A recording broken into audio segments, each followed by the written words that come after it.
Mr. Speaker, the public procurement plays a significant part in the economy and is central to government services. However, citizens and taxpayers do not get full value for money, as we've said repeatedly. Because this is an area that is vulnerable to waste and corruption, this compromises the integrity of governance and frustrates the pace of service delivery. Alongside the work of the competition authorities in addressing supplier collusion and tender rigging, a strong procurement framework is critical to boosting jobs and service delivery. The first round of measures announced in October will come into effect this year. Government departments will be required to establish rigorous demand management procedures, including submission of advanced tender programs for the next financial year to their relevant treasury authorities. That's throughout government.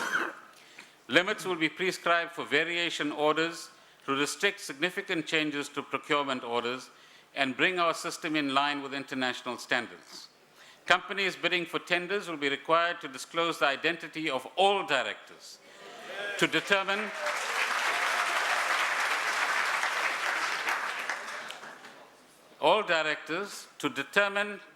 whether any of the directors are government officials and to establish whether they are tax compliant. There are currently 53 investigations involving procurement irregularities, there's many more, involving contracts worth about 3 billion rands.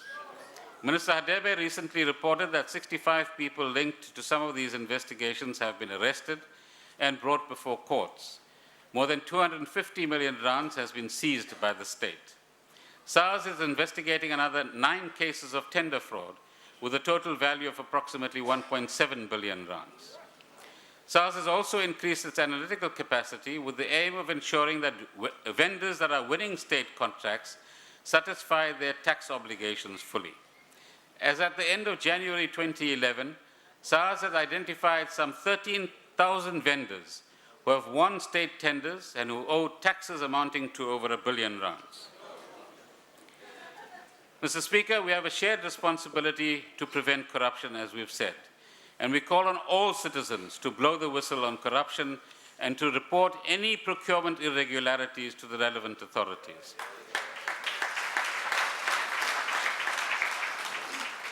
In this regard, we welcome the announcement from Business Leadership South Africa that it intends to name and shame or expel members who offer or accept bribes or break laws while doing business. Let's applaud their gesture.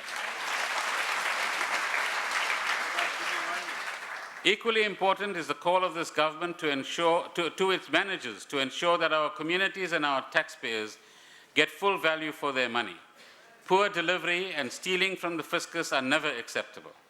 Senior managers of our institutions and municipalities are expected to work actively to improve their procurement processes and oversight over these processes.